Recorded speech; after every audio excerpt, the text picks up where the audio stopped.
नमस्कार, आप देख रहे हैं वीके न्यूज और मैं हूं आपके साथ मयंक गौड़। इजराइल हमास जंग को 34 दिन का समय हो चुका है। आज इस युद्ध का 34वां दिन है। इस युद्ध में लगातार जमीनी हमले इजराइल की ओर से बढ़ गए हैं। वहीं हमास जो है इजराइल पर लगातार रॉकेट हमले कर रहा है। इस युद्ध में ताज़ा अपडेट ये है कि अब तक 12,000 से ज़्यादा लोग दोनों तरफ मारे जा चुके हैं। गाजा में अब तक 10,500 लोगों की मौत हो चुकी है। वहीं हमास के हमलों से इजराइल में 1400 लोगों की जाने गई है, 1400 से ज़्यादा लोगों की। अब इस मामले में ताज़ा अपडेट ये है कि गाजा में इजराइल की सेना लगातार घुसकर आक्रमण कर रही है। ज़मीनी हमले तेज कर दिए हैं।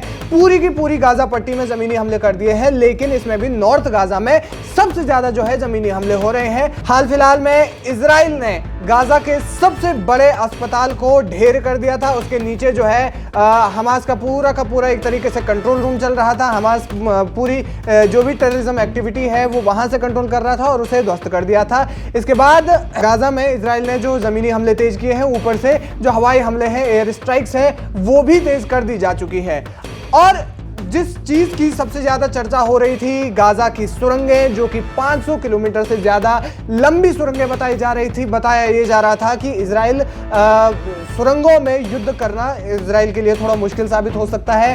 हो सकता है कि इस युद्ध में इजराइल के बहुत से सैनिक मारे जाएं, लेकिन इजराइल ने सुरंग में जाकर के हमले भी शुरू कर दिए हैं। और आंकड़ा ये है कि अब तक 130 से ज़्यादा सुरंगें इजराइल तबाह कर चुका है। तो ये एक बड़ी खबर है। 130 से ज्यादा सुरंगें जो है वो तबाह कर चुका है इजराइल। इसके अलावा अपडेट ये है कि हमास चीफ याह्या सिनवार को बिल्कुल अलग थलग कर दिया गया है। जिस बंकर में वो छिपा था, उस बंकर की घेराबंदी कर दी गई है। बाहरी दुनिया से उसका संपर्क कट चुका है। उस बंकर का जो पूरा संपर्क है वो बाहरी दुनिया से कट चुका है और इसके बाद उस बंकर में वहां पर उसको अलग थलग कर दिया गया है। फिलहाल छेड़ा नहीं जा रहा है उस मामले को। इजराइल जो है लगातार दूसरे जो सुरंगें हैं उनको निस्तनाबूद करने की कवायद कर रहा है। इसमें बहुत से कमांडर्स मारे जा चुके हैं। 60 से ज्यादा अब तक इसमें कमांडरों की मौत हो चुकी है। आतंकियों की हत्याएं लगातार हो रही है, आतंकियों की मौतें इसमें लगातार हो रही है। लेकिन याह्या सिनवार को जिस तरीके से तबाह किया है, आपको बता दें कि इजराइल के राष्ट्रपति बेंजामिन नेतन्याहू ने उसे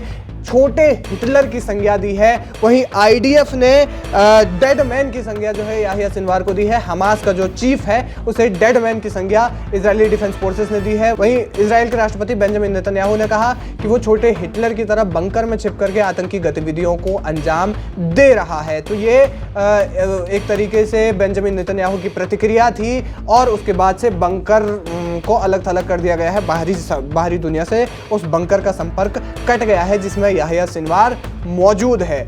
आपको बता दें कि G7 देशों की मीटिंग भी टोक्यो में हुई थी, जिसमें उन्होंने गाजा और मिडिल ईस्ट में जो चल रहा युद्ध है, इजराइल हमास युद्ध, उसको लेकर के भी चर्चा की। हालांकि इसमें युद्ध विराम को लेकर के कोई बातचीत नहीं की, लेकिन इसमें मानवता शब्द का इस्तेमाल जरूर हुआ है कि मानवता के लिए ये युद्ध रुक जाना चाहिए। इसके अलावा G7 देशों ने अपील की है कि गाजा में जो मासूम लोग हैं उन्हें मानवीय सहायता दी जानी चाहिए। लंबे समय से इसकी कवायद चल रही थी।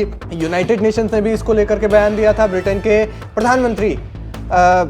प्रधानमंत्री ऋषि सुनक ने भी इसको लेकर के कहा था और इसके लिए $10 मिलियन की जो धनराशि थी वो भी उसकी घोषणा भी की थी। और अब G7 देशों ने भी इस मामले में कहा है। हालांकि इसमें अमेरिका के विदेश मंत्री एंटनी ब्लिंकन का भी बयान आया है। एंटनी ब्लिंकन ने इस मामले में इजराइल को गाजा पर कब्जे से बचने की सलाह दी है। यानी कि एंटनी ब्लिंकन साफ तौर पर कहना चाह रहे हैं कि जो हमला है वो जिस तरीके से चल रहा है, गाजा पर इजराइल जो है अपना कब्जा ना करे। तो कुल मिलाकर के ये इस जंग का ताज़ा अपडेट है। और अब याह्या सिनवार को जिस तरीके से अलग कर दिया गया है, उसके बाद ये युद्ध किस मोड़ पर जाएगा वो देखना अहम होगा। फिलहाल ये इस जंग का पूरा अपडेट था। इस अपडेट पर आपकी क्या राय है, हमें कमेंट करके जरूर बताएं। वीके न्यूज, राष्ट्र के नाम।